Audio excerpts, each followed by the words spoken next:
So మనం code రాసేటప్పుడు ఇప్పుడు ఒకవేళ మనకి ఫార్మాటింగ్ కరెక్ట్గా చేయలేదు, ఇలా ఉంది,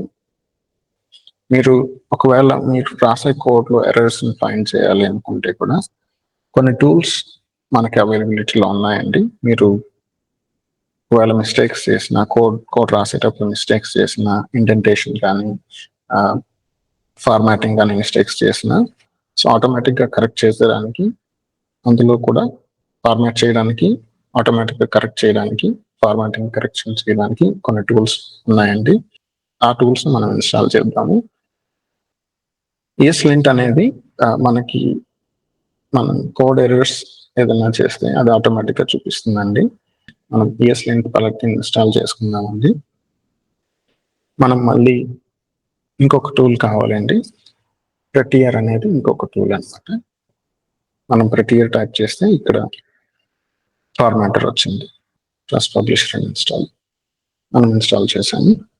ఇప్పుడు మనం కోడ్లోకి వెళ్దాం. ఎక్స్ప్లోరర్కి వెళ్ళేసి కోడ్లోకి వెళ్దాం. మనం ఈ కోడ్ మనం ఎలాగంటే అలాగే టైప్ చేస్తున్నాం.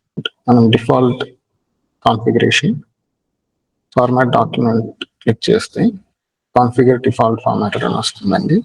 దాన్ని సెలెక్ట్ చేసుకుంటే ఏ ఫార్మాటర్ యూజ్ చేసి మనం కోడ్ ఫార్మాట్ చేయాలని చూపిస్తుంది. Prettier మనం సెలెక్ట్ చేసుకుందాం డిఫాల్ట్గా.